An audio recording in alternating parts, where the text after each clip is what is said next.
Agora do lado de Tá cá. bom. E aí? Oi, gente! Agora eu tô aparecendo. Deixa eu compartilhar a tela aqui. Eu já vou falar do tema aqui, gente. O tema dele é conhecimentos base para a docência no contexto de transformação digital na educação. Ele é professor e é isso. Te passo a palavra toda sua. Aliás, não compartilhou a tela ainda. Pera aí que ela tá compartilhando, tá carregando. Tem que ter um pouquinho de paciência com a tecnologia. Eu vou Aí, falar dela, inclusive. compartilhou. Já tá aparecendo. Perfeito. Ô, Júlio, então eu vou te pedir para compartilhar o link. Eu preparei uma apresentação interativa, pessoal.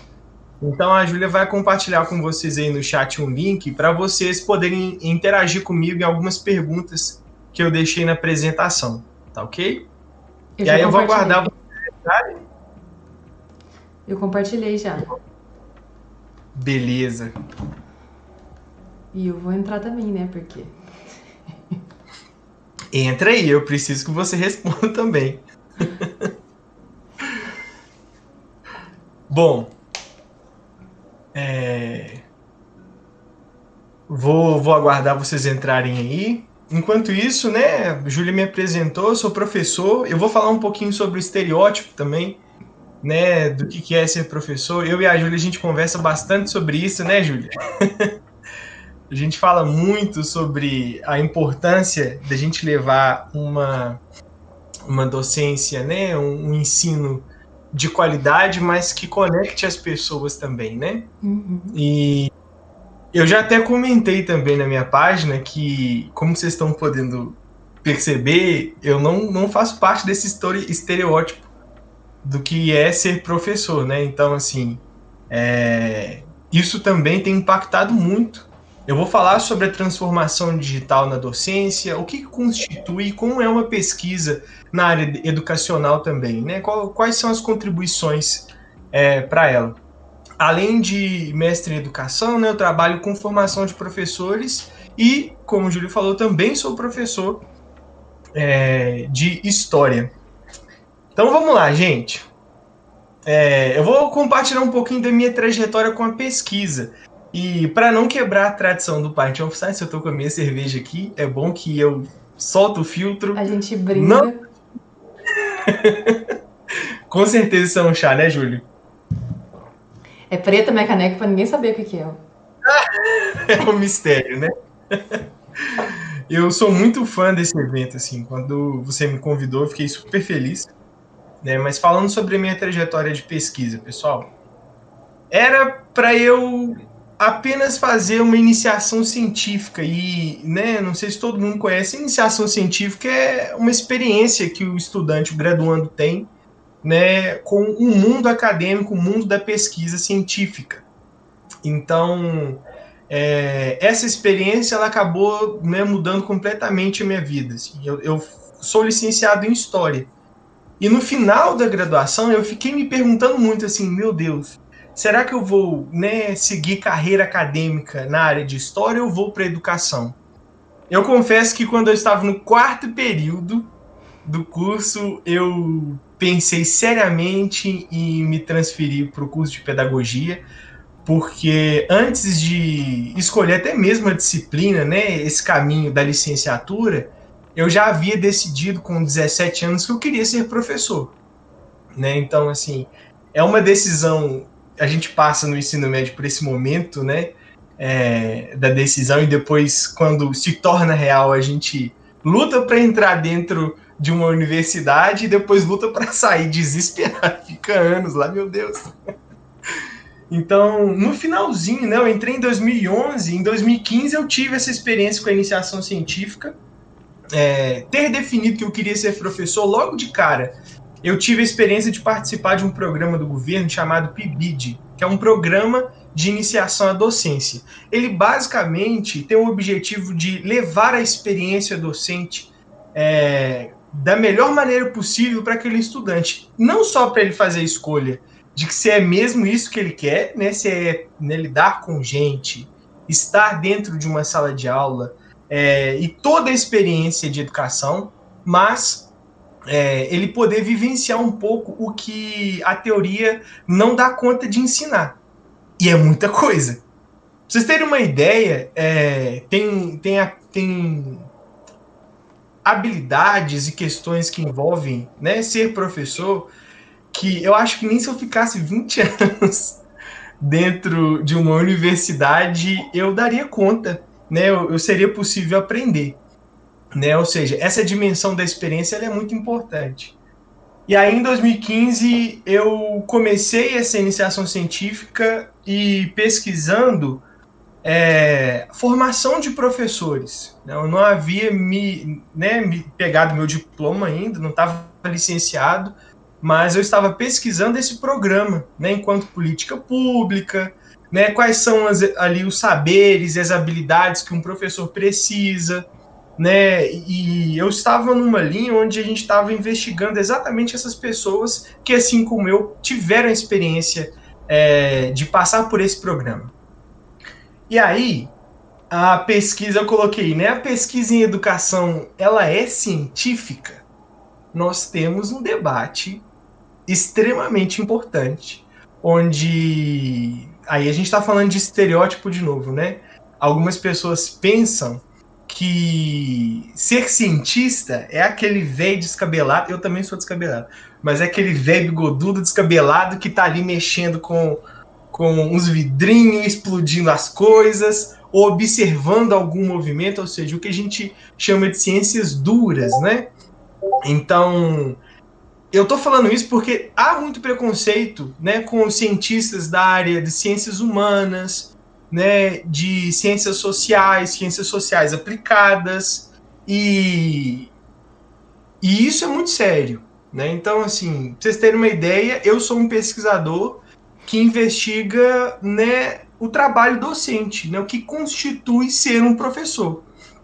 Então, só respondendo que está aí, reforçando essa ideia, para a gente poder abrir um pouco a cabeça, né, iniciar aí, abrindo um pouco a cabeça, né, para perceber que as ciências, no plural, né, ela consegue abranger aí bastante coisa, e o objetivo de todas elas é o princípio da dignidade humana, né?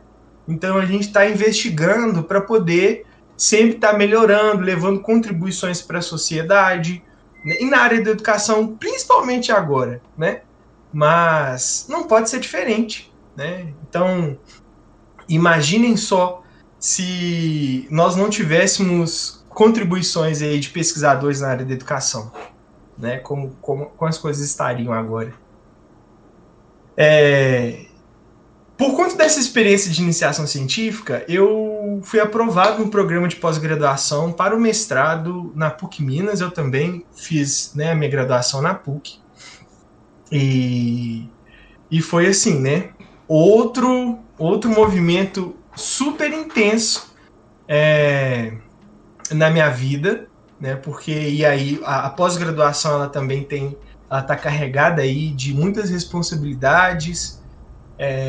Eu vou comentar um pouquinho daqui a pouco, né, sobre essa dimensão da pesquisa em educação, por exemplo, a partir de um conselho de ética, né, como eu pesquisei professores, ou seja, seres humanos, eu tive que passar, né, submeter o meu trabalho uma solicitação para o conselho de ética, para mostrar ali o que eu pretendia fazer, quais eram as minhas intenções, né? E isso é muito grave porque, né, do ponto de vista científico, essa questão da ética, às vezes, ela não passa. Então, assim, toda pesquisa que envolve seres humanos, certamente você tem que se submeter o seu trabalho para esse conselho de ética. Tem um trauma de quase todo pesquisador, que é gente, se tiver alguém da CAPES aí, meu Deus.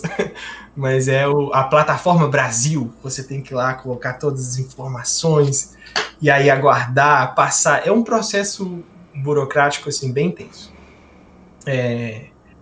Então eu acabei entrando novamente, né, para investigação da formação de professores, mas o meu objeto de pesquisa, né, o que eu estava investigando, colocando a lupa ali para poder perceber, eram professores que tinham como prática e habilidades, né, levar os seus alunos a museus, principalmente museus de ciência e tecnologia. Então eu fiz essa análise de relação de museu e escola. Não é sobre isso que eu vou falar, né, mas eu trouxe uma base teórica, né, que contribuiu para o meu trabalho, para a minha pesquisa, né, para a nossa apresentação, trazendo também uma questão que está muito latente, muito urgente agora, né, no processo que a educação está vivendo. Né? Então, assim, nós estamos com instituições educacionais tendo experiência do ensino remoto, que o ano passado era emergencial, esse ano ele já foi um pouco mais sistematizado. Nós temos aí um conflito político também que tá em torno do retorno presencial ou não, né? Essa ânsia e a utilização das tecnologias digitais, né, para manter a qualidade do ensino e da aprendizagem. Então, é por isso que eu trouxe essa base teórica, né, do que constitui o que eu estou chamando de conhecimentos base para a docência nesse contexto de transformação digital. Como é que isso vai afetar o professor? E aí, olha só, eu já tenho uma primeira pergunta para vocês. O que eu fiz, gente? Na montagem do slide, eu escrevi propositalmente professor no Google Imagens e essa imagem foi a que apareceu para mim. Né? A imagem, o estereótipo de um professor que é um cara velho, sábio, careca, ele tá de terno, e aí ele tá à frente de um quadro todo rabiscado, cheio de informações, e ele tá ali, né, fazendo a articulação, a oratória dele.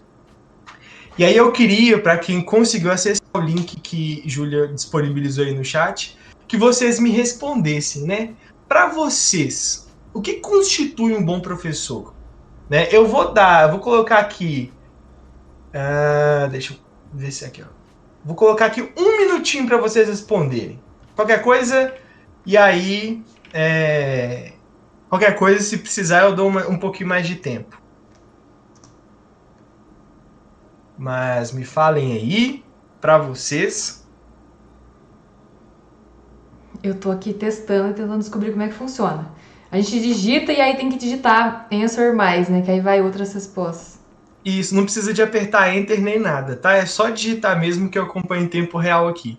Ah, tá. Mas acho que tem que apertar no botão pra lá ir, não tem ou não precisa? No botão não, que não. tá answer, não sei o quê. Não precisa, não. E outra coisa muito importante, a resposta é anônima, tá, gente?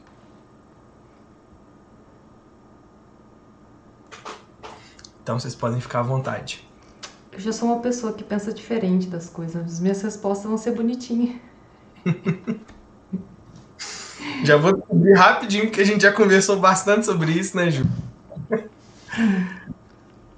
Mas já acabou o tempo. Meu Deus, muito Ok, eu vou desbloquear aqui mais 1 minutinho, pode ser? Alguém mais respondeu ou tem uma só aí?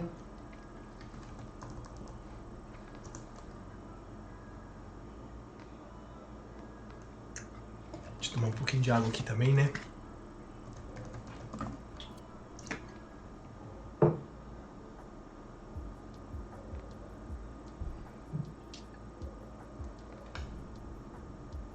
Eu vou apresentar as respostas aqui na tela.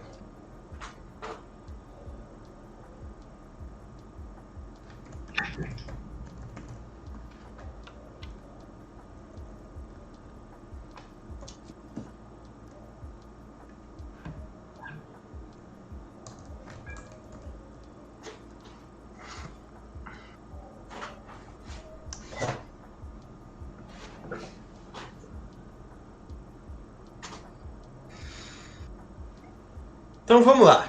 Deixa eu ver aqui o que vocês colocaram. A dissolução da ideia de professor, aquele que ensina, não faz mais sentido. Olha que interessante aqui, né, essa resposta. Outra pessoa colocou boa didática, mediador, uma habilidade importantíssima na atualidade. Paciente, exclusividade. O paciente, eu fico lembrando sempre, assim, antes de assumir sala de aula, eu falava, nossa, mas os professores repetem as mesmas coisas, por que eles falam as mesmas coisas sempre? Todos os professores falam, porque, né, eu já tô com meu salário, eu já estudei, né, vocês que estão precisando. Ou então, né, um muito famoso eu não vou repetir não, vou falar só uma vez. E aí, quando eu entrei numa sala de aula, o que eu fiz? repetir, né? Eu não vou falar 2 vezes não, hein?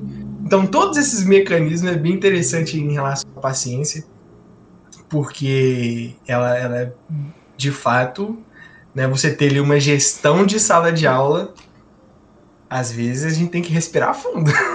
Deixa eu só fazer uma observação que até o Marcelo fez, que demora um pouquinho a live, ela é um pouco atrasada. Eu não ponho atraso, mas ela atrasa. Aí é bom você dar um pouquinho mais de 1 minuto mesmo na hora da resposta do pessoal, para eles conseguirem responder. Perfeito, perfeito. Eu vou colocar uns 3 minutinhos aqui, então, na próxima pergunta. Olha aqui que interessante. O professor é facilitador entre o aluno e a informação, ou seja, o conhecimento. Isso aqui, essa também é muito interessante porque o conhecimento ele é construído, né? A gente discute muito na atualidade assim, como é que é? Então tem como a gente abrir a cabeça de alguém e só colocar as informações lá? E é isso, né? E pronto. Será que uma avaliação, uma prova, né? Que você pegar uma folha, ou então um compilado ali de exercícios, será que aquilo ali vai, né, te dar a garantia, né, do nível de conhecimento que aquele aluno tem, as habilidades que ele possui? Próximo aqui, ó, aquele que faz aula com pouco texto no slide para a gente não dormir. Eu adorei esse aqui. Eu já tava Essa rindo antes de você ler, porque eu já tinha visto a resposta. uma pessoa paciente, sim. Sim, uma pessoa paciente. As pessoas falam, por exemplo, que eu sou muito agitado, mas em sala de aula eu sou também, mas eu sou paciente ao mesmo tempo. Na vida, né? Na minha vida cotidiana, não, mas dentro de sala de aula eu tenho paciência. O que deixa a aula didática bacana. E essa pessoa que desbloquear falou assim: o que deixa os alunos a. E aí não terminou. Bacana, gente. Então, olha só. Então, vocês me trouxeram aí muitas informações que constituem um bom professor, né? Do ponto de vista de pesquisas, até a década de 70, ali, o período que nós estávamos sob a ditadura civil-militar, o que constituía ser um bom professor, e eu achei interessante que vocês, o máximo que vocês foram próximo do que eu vou dizer agora, o que constituía ser um bom professor é ter muito conhecimento, é ser esse velho, sábio, careca, com a barba branca, que detém o conhecimento, então ele está ali na frente. Então, as salas de aula, por exemplo, tinha uma elevação. Tem muitas universidades que até hoje tem assim, uma elevação, porque o professor ficava acima, então ele olhava os alunos, né, e tinha uma visão panorâmica ali, e era também um movimento simbólico. Ele ali, ele é o centro das atenções. É sobre ele, é sobre o conhecimento que ele tem. Tinha pessoas que faziam cursos de oratória para ser professores. Então, não bastava só você ter o conhecimento, você tinha também que ter ali uma boa fala, porque você falava o tempo todo, né? Você entrava dentro de uma sala de 50 minutos, né? Eu até brinco, tem um professor que começa a falar às 7 horas da manhã, e se ele dá, né, 5 aulas, passa a manhã toda dando aula, se ele não tiver isso aqui, ele vai ficar sem voz, que é o negócio da água. Ele vai perder a voz dele, né? Vamos para, né, o próximo estereótipo. Esse aí eu também peguei uma foto com imagens, né, um livro didático na mão, o quadro atrás também, ela tá sorrindo, como se a gente tivesse, né, e se a gente tivesse muitos motivos para sorrir na atualidade, mas somos seres humanos, viu, gente? A gente não tá sempre assim sorrindo, não. Hoje mesmo, por exemplo, compartilhando com vocês, eu passei muita raiva com conexão 7 horas da manhã, porque o meu computador travou e eu estava super empolgado para dar uma aula. E olha só, a pergunta de agora é: o que um professor precisa ter para saber ensinar? Vocês já trouxeram algumas coisas no último slide, né? Vou dar uns 3 minutinhos dessa vez para vocês responderem. Qualquer coisa eu desbloqueio. Eu respondi na outra. Já estudei.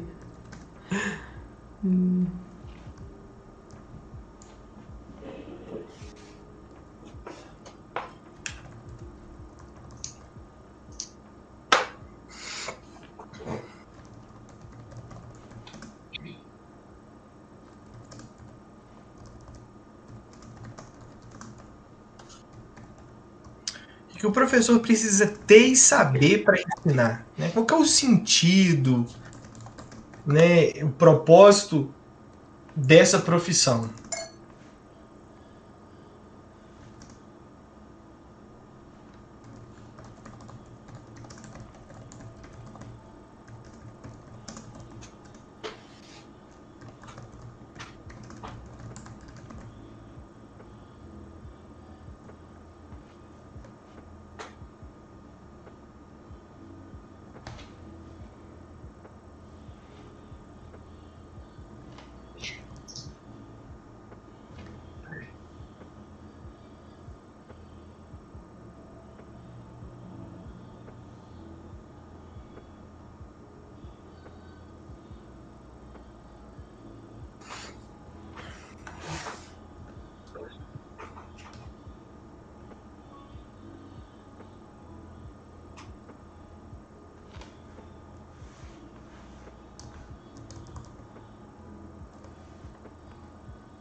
Tô morrendo de curiosidade já para saber o que vocês estão colocando.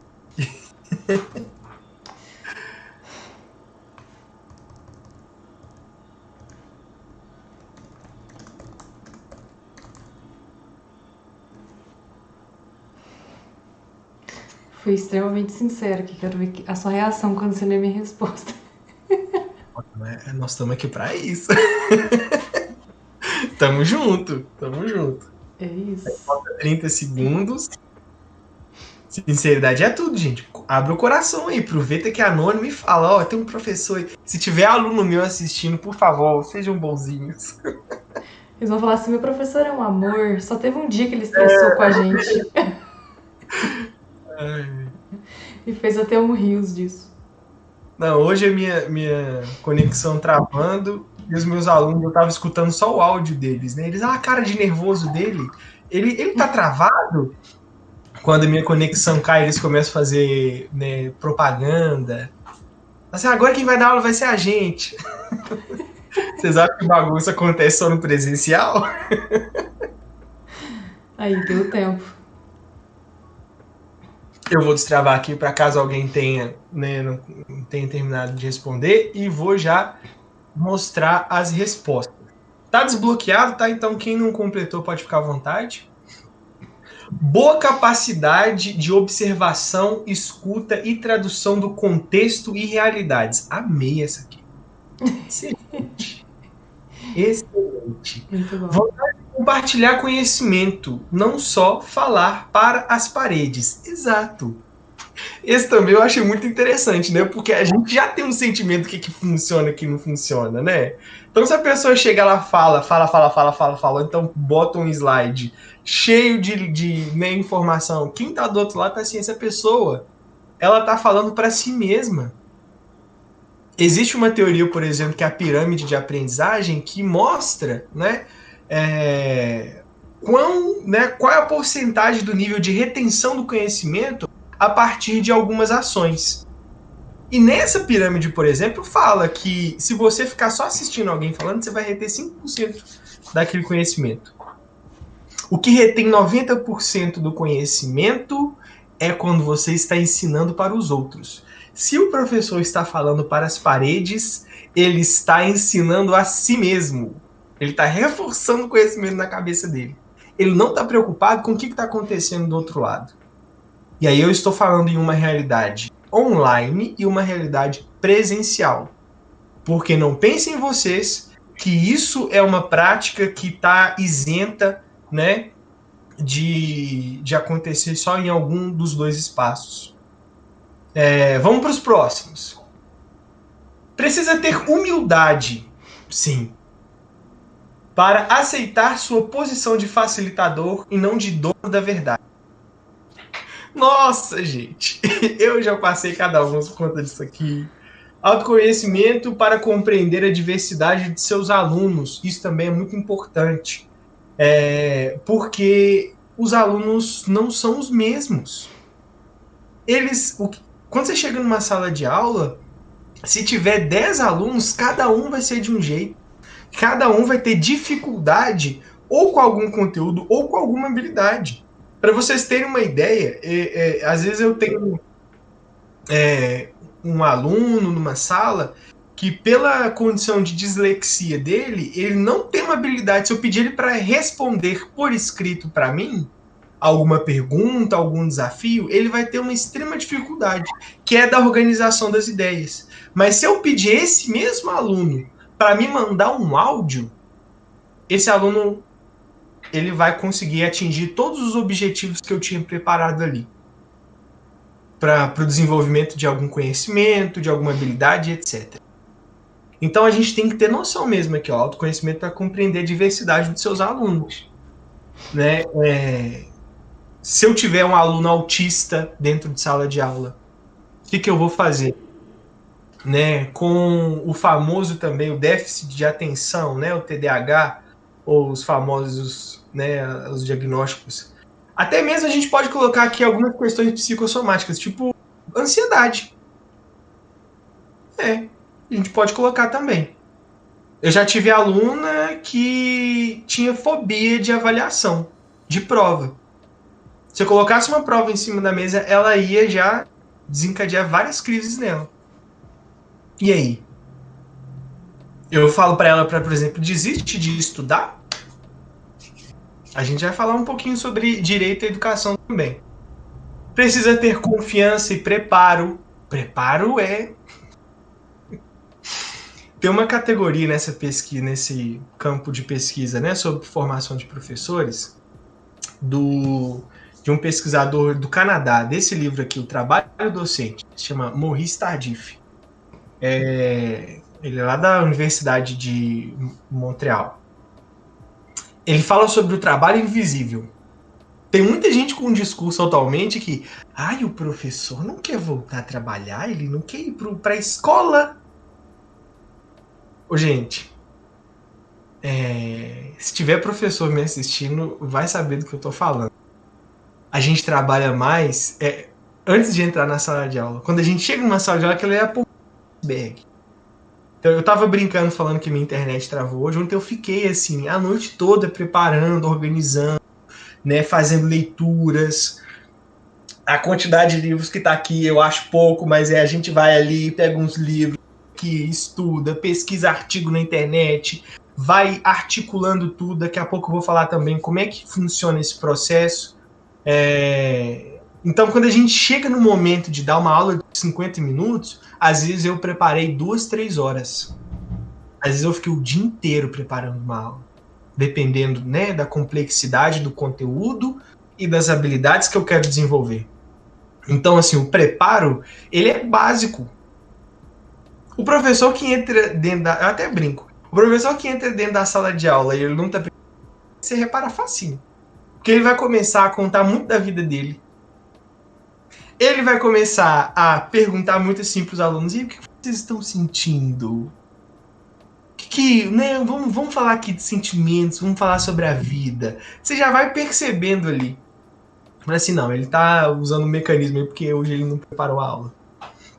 Tem algumas aulas que que nos exige de fato a interação, mas a gente consegue perceber rapidinho, né? Todos nós aqui passamos pela educação básica ou estamos nela, né? No ensino superior isso também acontece, mais do que a gente imagina, né? Então tudo está na dimensão do preparo.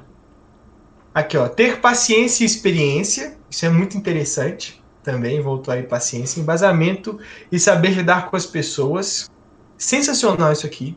Quem não gosta de lidar com gente, na minha visão, como pesquisador e como professor, não pode pisar numa sala de aula. Você não pode pisar numa sala de aula. Porque tem coisas que acontecem que você... Como que você vai reagir, né? A gente pensa, por exemplo, que uma resposta que a gente dá no aluno, às vezes a gente não tem essa dimensão. Ela pode impactar, assim, enormemente o desenvolvimento deles. Para negativo ou para positivo. Ter empatia. Gente, gostei. Aí apareceu uma competência, uma habilidade. Apareceram outras aqui em cima também, tô brincando. Mas empatia também é essencial. Então, olha só, para a gente fechar essa questão dos estereótipos, né? As pesquisas apontam também que a profissão docente ela é constituída majoritariamente por mulheres. Isso é interessante a gente refletir também, porque faz parte de um processo histórico aí da luta, né, pela a inserção da mulher no mercado de trabalho, e durante algum tempo muitas pessoas associam a educação a dom, a vocação, a dimensão do cuidado, principalmente ali nos anos iniciais na educação infantil, que é o maior gargalo. O processo, a professora, né, que é a grande maioria, vamos colocar a professora, que está ali trabalhando com alfabetização. Essa professora, ela é uma heroína, porque criança, lidar com a infância, criança que está num processo de desenvolvimento aí também, tem a neuroplasticidade do cérebro, gente, não é para amador não, nem um pouco. E a ideia que a gente tem é que, tipo assim, é só olhar, só trocar a fralda do menino, só, né, limpar ali se o nariz dele estiver sujo, pronto, acabou. Não é sobre isso. E eu queria agora convidar vocês a me contar, né, qual é o nome do professor. Com certeza vocês vão saber, a gente sempre sabe. Que marcou a gente para bem ou para mal. Qual que é o nome do professor que marcou a sua vida? E por que ele marcou a sua vida?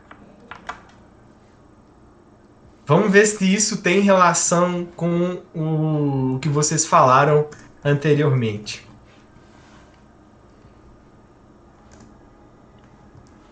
Por que também? E o porquê também. O que ele marcou a sua vida? Pode ser um trauma. Eu vou compartilhar com vocês. Tem um trauma. A minha professora da antiga quarta série, ela foi extremamente elitista, não sei como nem definir, mas ela dividia a sala assim, dos meninos que sabiam fazer margem, tinha capricho e o que não tinha. E foi anos de terapia para desenvolver uma autonomia do negócio que era.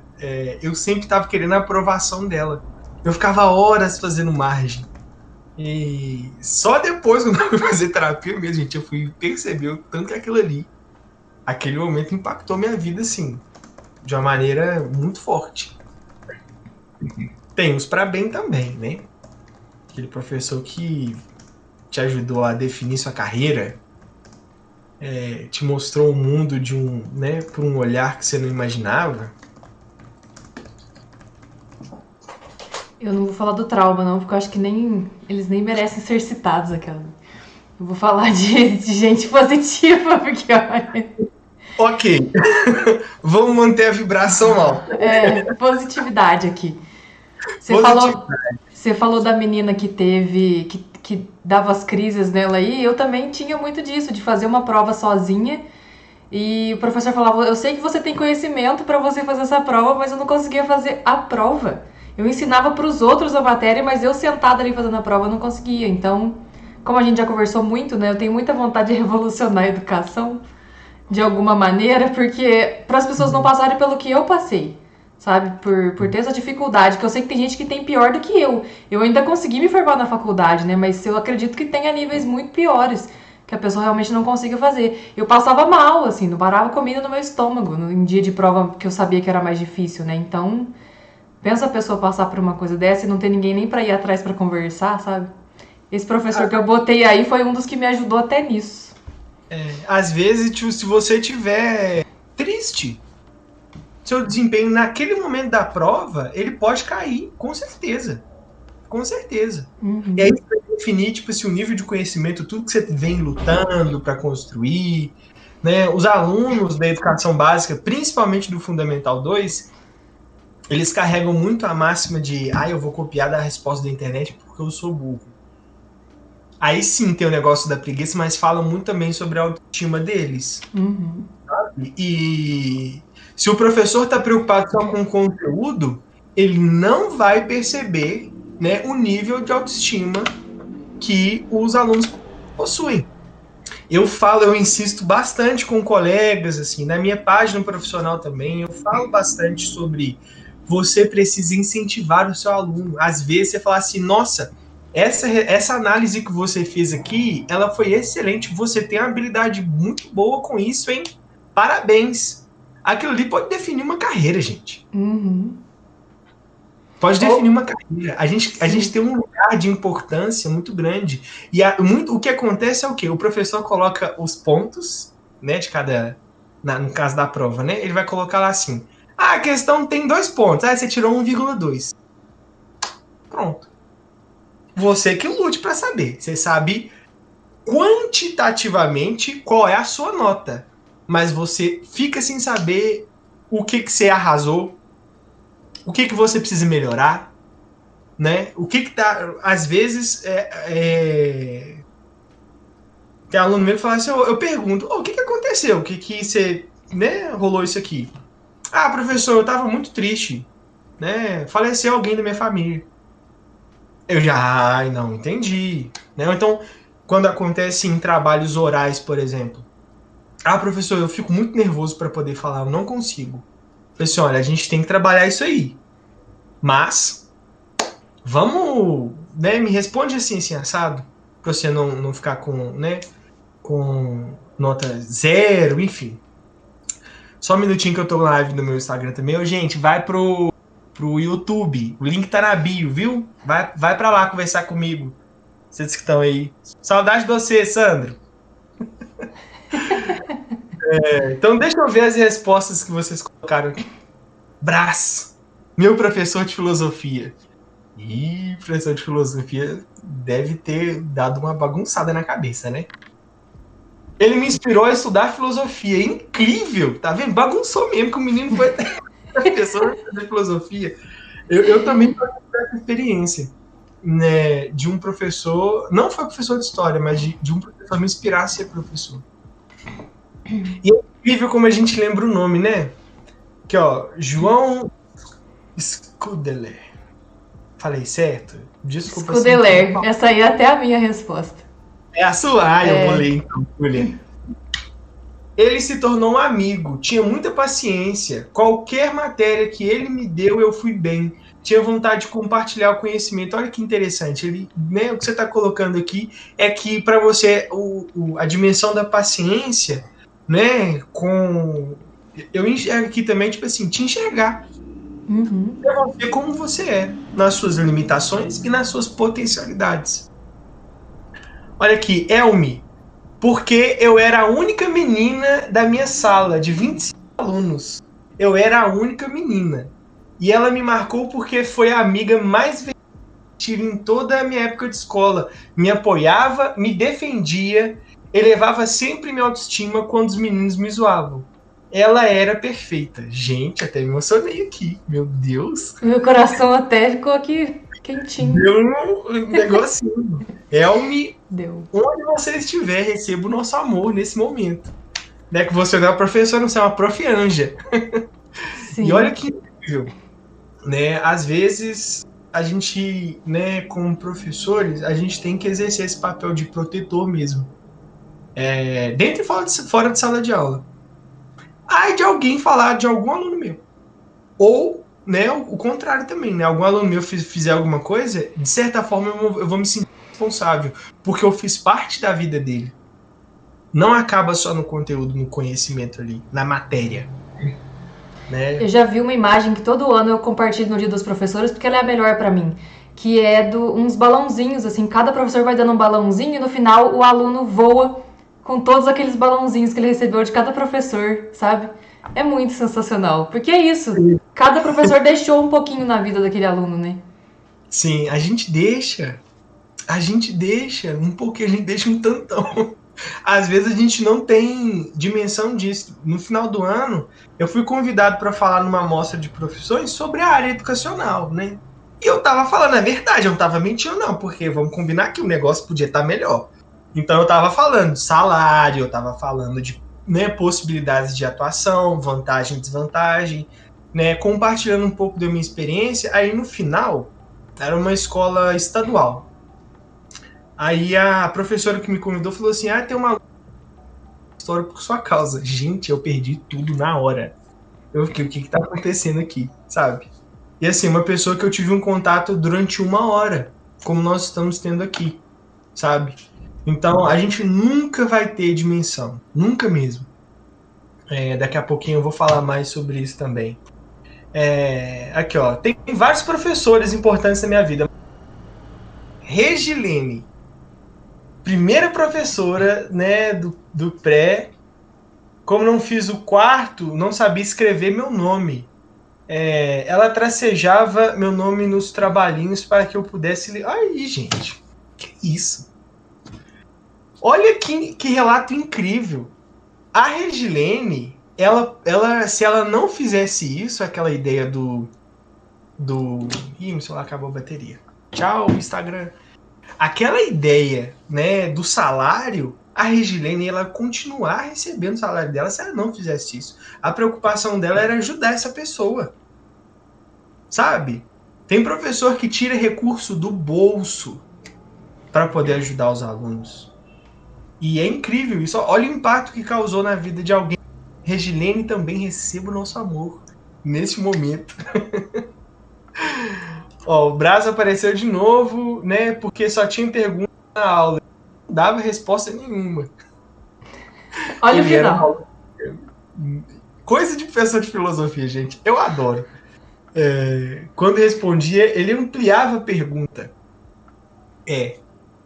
E olha que bacana, né? Então, assim, a gente pode influenciar profissões, a gente pode, né? Não sei se deu para perceber também, né? A dimensão do afeto. Será que uma pesquisa científica consegue dar conta do que Regilene fez? Que é essa dimensão do afeto para um processo de alfabetização? Eu havia falado para vocês que de fato é muito desafiador. Não é para amadores, isso aqui não. E a gente pensa, o menino tá ali estudando cor, estudando, né, formas geométricas, para quê? Né? Ele está desenvolvendo o cognitivo, ele está desenvolvendo a noção de espaço, ele está desenvolvendo também, né, como lidar com as... Então pensem em vocês, numa sala de aula que tiver 5 crianças, é o suficiente para te deixar esgotado para uma semana. Para uma semana, é sem brincadeira, gente. Respeitem muito as professoras da educação infantil e do Fundamental 1. Assim, se você vê uma na rua, você bate palma para ela e compra uma flor, um chocolate para ela, sei lá, alguma coisa, dá um abraço nela, né? Agradece ela. Vamos continuar aqui então, olha só. Tudo isso que nós falamos, eu acho que deve, não sei se perceber que a importância, assim, né, o que é maior para a docência é a relação entre professores e alunos. Isso é indiscutível. Existe um pesquisador, esse daqui também que eu já comentei com vocês, ele fala que a profissão, o trabalho docente, ele é resultado de interações humanas.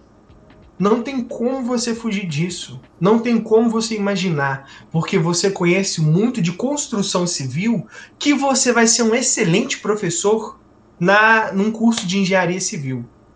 Não tem como você imaginar que você entende muito sobre movimento retilíneo uniforme, ou sei lá, né, a composição sanguínea de algum animal, que você vai ser um excelente professor de biologia.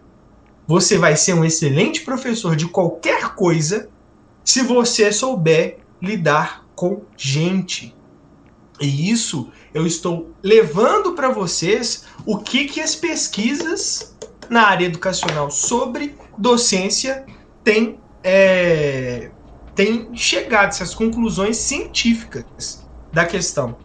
Então, nós falamos, né, que a pesquisa em educação tem uma força muito grande qualitativa, e o que é isso? A gente não lida só com números, a gente vai lidar também com a qualidade dos processos, né? E aí eu coloco uma frase do Paulo Freire: eu não posso dizer que ensino algo se não tiver ninguém aprendendo.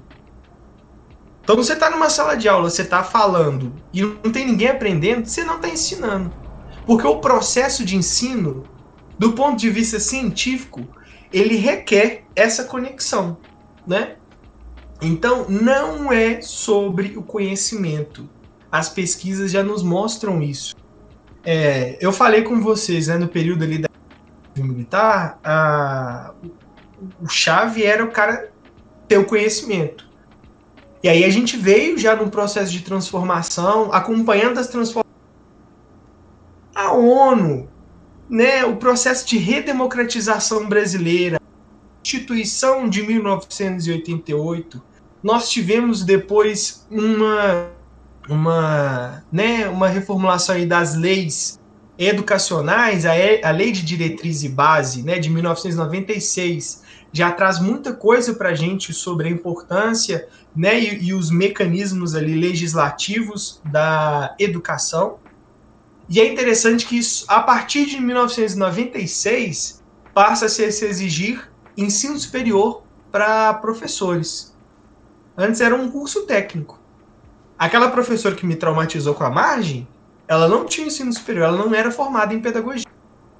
A Regilene que apareceu, a Regilene era pedagoga. A Regilene já tinha, né?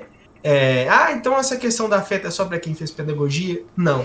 Mas quando você passa por lá, você tem a noção do impacto que você pode causar, né, no aluno com alguma fala, no processo cognitivo, né? Então, isso é muito significativo. Então, se tem, né, essa importância na relação, a gente chega para a teoria, né, da amálgama. E o que é essa teoria da amálgama? É o que eu venho, né, a proposta que o centro de tudo, né, a gente tentar identificar quais são os conhecimentos bases para a docência sem hierarquizá-los, né? A amálgama é um conjunto de coisas heterogêneas, diferentes, que compõem um todo, né? Então, assim, esses elementos distintos, eles vão compor um todo. Então, a gente às vezes pensa assim, não, tem que ter paciência, ter didática, pronto, tá pronto para dar aula. Vem comigo. Olha os conhecimentos básicos a partir de um teórico chamado Stanley Schumann. Eu dei uma sintetizada, estou trazendo para você aqui, né, nessa síntese, os 5 conhecimentos base. Eu uso esses conhecimentos base, por exemplo, para fazer análise de professores da minha página, né, dentro dos meus projetos, nas minhas mentorias também. O primeiro conhecimento base, né, o número 1 aí, é o conhecimento do conteúdo. Por ser uma amálgama, isso tudo está conectado. E o conhecimento do conteúdo diz o quê? Você tem que saber do que você está falando. Vocês me falaram isso também ali anteriormente.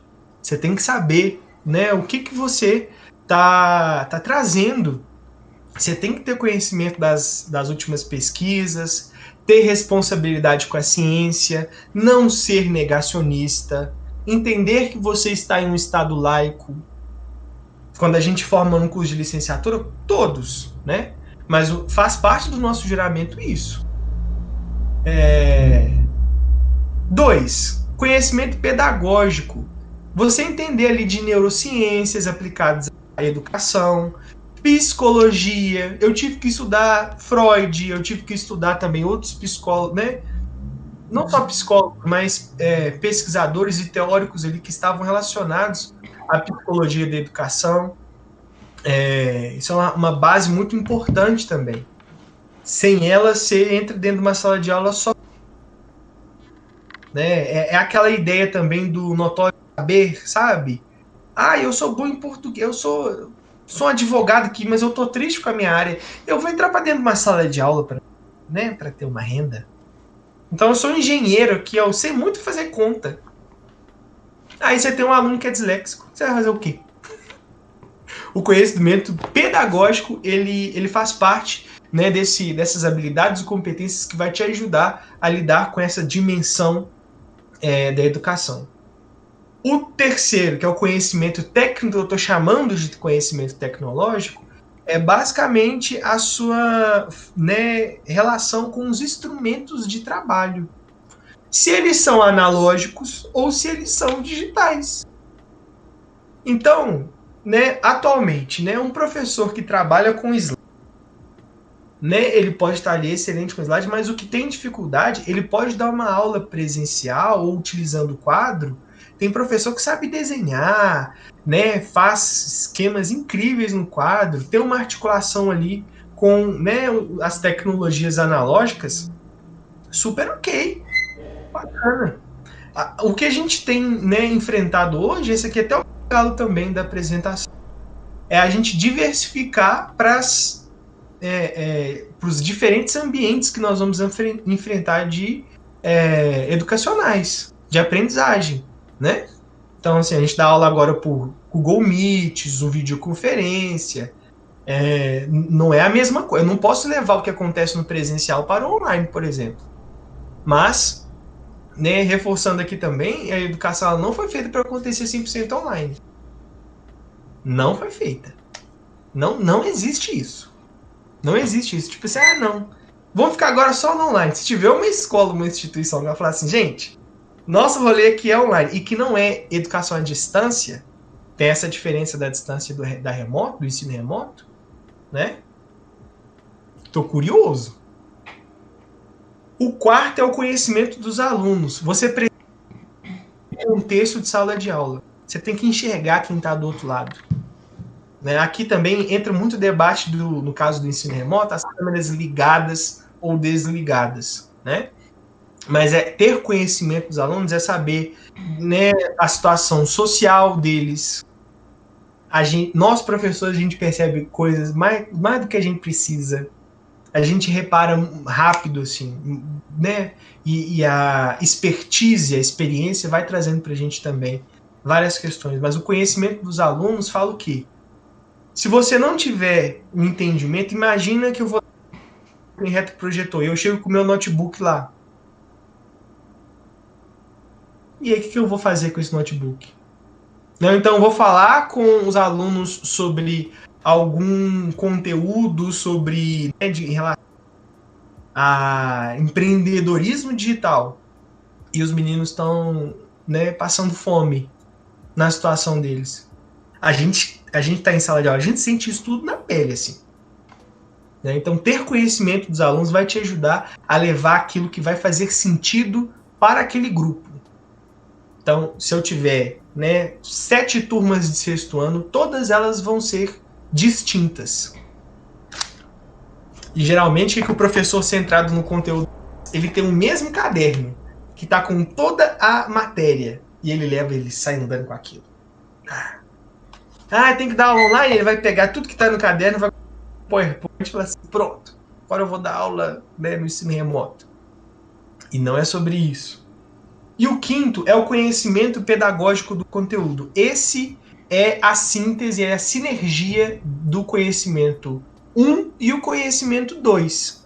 O conhecimento pedagógico do conteúdo é o que distingue uma pessoa que sabe um físico de um professor de física. O professor de física, ele tem que saber fazer a transposição didática ou a mediação didática. Ele tem que saber levar esse conteúdo de uma maneira que acesse e faça sentido para o aluno. A gente sente muito, né, professores que não têm muito desenvolvido essa habilidade, esse conhecimento 5 na universidade. Quando a gente fala assim, nossa, esse professor ele sabe tudo de marketing, mas ele não sabe dar aula de marketing.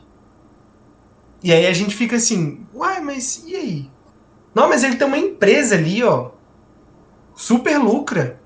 Né? Ele sabe tudo sobre marketing digital, mas ele não consegue, né, fazer a transposição desse conhecimento.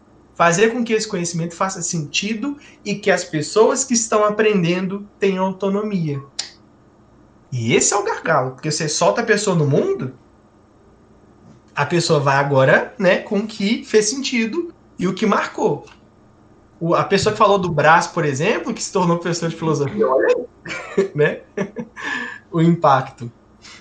Então, olha só, para finalizar, pessoal, né, falando agora sobre a transformação digital, e foi proposital mesmo, daqui a pouquinho vocês vão entender por que eu deixei essa parte para o final, e é o que a gente está enfrentando hoje na educação, né? Essa transformação digital, ela está sofrendo resistência por instituições, por profissionais, com argumentos de que ela é um fim, de que as empresas estão investindo na educação básica para formar mão de obra e etc, etc. Eu vou trazer uma reflexão para vocês para pensar que será que é só isso? E será que alguma vez deixou de ser, desde o nosso histórico de ensino público nesse país brasileiro, Brasil? Nós tivemos um século XIX onde as pessoas tinham acesso, não era todo mundo que tinha cidadania, por exemplo, que era considerado cidadão. A gente tem um histórico de negar educação para a população. Então, quando vi um discurso sobre isso, eu fico pensando assim, mas foi, né? Quando deixou de ser? Assim, né? Nós professores, muitas vezes, a gente está lutando por uma coisa que é só...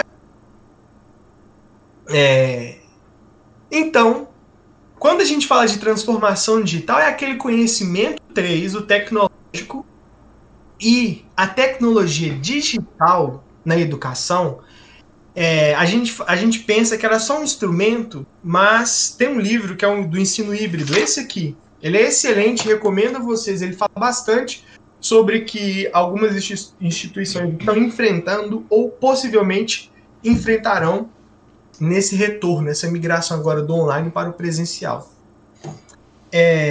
Esse livro nos chama a atenção para que as tecnologias elas sejam consideradas interface. Isso quer dizer o quê? Que um instrumento, ele não dá conta, né? A gente não dá conta da noção de conectar pessoas e potencializar experiências. Vou dar um exemplo prático para vocês. Eu tô com o meu 8º ano trabalhando na Revolução Francesa. Eu falei, não, a nobreza ela era rica, cobrava imposto para ficar no luxo. Os meninos olharam para minha cara tipo assim, ok. No outro dia eu tava levando eles para fazer uma visita ao Palácio de Versalhes. A gente andou lá tudo, a gente andou no corredor ali dos espelhos. A gente falou sobre esse negócio de quem quebrar espelho, né, tem 7 anos de azar, que veio de lá. A gente andou pelo jardim, teve uma experiência que pelo YouTube, né, foi de 360 graus, e aí eles sentiram um pouco de que é isso, sabe? Que palácio é esse? Que opulência que é essa? Falei, pois é, enquanto tinha isso tudo aí, tinha gente passando fome. Esse foi um dos motins aí da Revolução Francesa. Aí eles, entendi. E aí eles começaram a conectar o que a gente tinha visto antes. O terceiro estado, que era as pessoas assim, assim. Eu falei, isso. Né? Então, é sobre potencializar experiências de aprendizagem. E aí a gente entra no segundo, né, na segunda questão também que a tecnologia digital pode nos trazer, e que Júlia, né, compartilhou na sua experiência, alguns de vocês também falaram isso, que é a personalização, né, para atingir a todos. Aí eu tô até usando o pronome neutro, olha só. Tô até usando o pronome neutro aqui. Para a gente entender que diversidade e obrigação, seu ensino, o direito à educação, ele é universal. Universal. Para todo mundo. Para toda pessoa que nasce nesse solo brasileiro. É obrigação do Estado. É obrigação da família. E aí a tecnologia pode te ajudar a acessar todo mundo. Outro exemplo prático. Se o aluno tem vergonha, se ele estiver, por exemplo, interagindo com uma tecnologia dela, vai contribuir de forma anônima, ele consegue, né, colocar ali a sua dúvida, falar, professor, não entendi nada, o professor repete, sem ser exposto, né? Porque eles têm muito disso também. Nós vão me achar que eu sou burra. E por final, né, é a questão também de interação e uma habilidade essencial para o professor na atualidade, a adaptação. A gente já vem no histórico, quando as pessoas falam assim comigo, o professor ele teve que se reinventar. Não, ele sempre fez isso. Ele vai numa escola pública que está no aglomerado, ele lá, porque tem a tecnologia de ponta, e ele está nos dois espaços. Ele sempre foi um profissional adaptativo. E aquele que não é um profissional adaptativo, ele já tem uma carreira, né, uma trajetória profissional bem direcionada. Bem assim, né? O caminho dele vai ser um só. Então, gente, para a gente fechar, é sobre o impacto na aprendizagem, não é sobre ferramentas legais, né, trazer esse discurso que já está acontecendo desde o século XX em outros setores da sociedade, né? E o fim vai sempre levar os alunos, né, a se tornarem pessoas melhores, né, cidadãs melhores do que eles já são.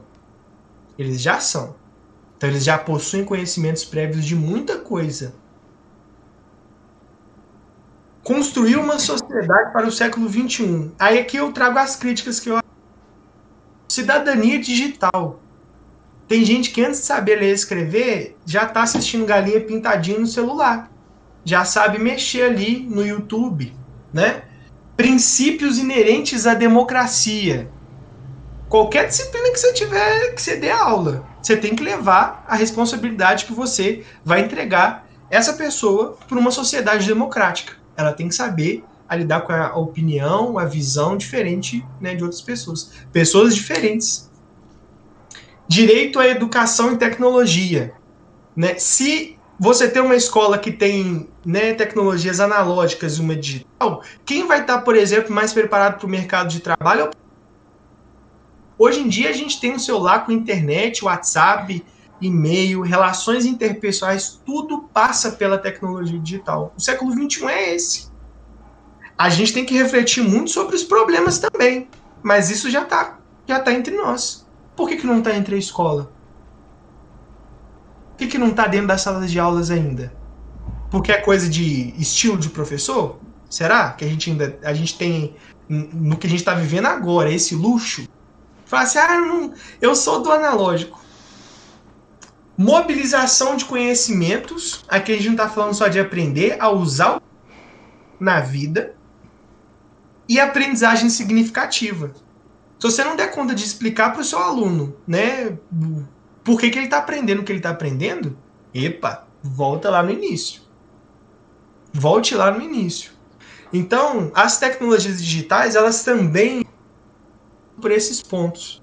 Não é só sobre o mercado de trabalho, é sobre a vida no século XXI. Nós não estamos mais, por exemplo, a gente não tem aquele telefone de discar, o 5120, por exemplo. E aí eu peço desculpa pelos 3 minutos, né, que eu ultrapassei do tempo, e eu vou agradecer muito a presença de vocês. Se eu tiver falado rápido, ou vocês quiserem continuar conversando comigo, né, continuar essa conversa, estão aí meu e-mail e meu Instagram, e agradecer novamente a Júlia por essa oportunidade maravilhosa. Gente, eu não vou nem me alongar aqui no agradecimento, porque assim, coração quentinho quando fala de educação, por eu ser uma pessoa que gosta muito de educação. Mas eu indico muito que vocês anotem realmente o contato do Paulo e que vocês conversem realmente com ele depois, porque eu indico muito, assim. A gente já tem trocado muita ideia, a nossa parceria vai gerar uns outros frutos aí em breve. Sim. E é isso, galera. Eu agradeço vocês que estiveram presentes aí. Eu vou puxar o resto da galera aqui, porque eles acham que já... Deixa eu ver se vocês estão esperando. Eles estão esperando aqui, eu vou puxá-los. Também. Foi um prazerzaço, viu, Paulo? Eu que agradeço. Um beijo pra você. Beijão. Até mais. Até.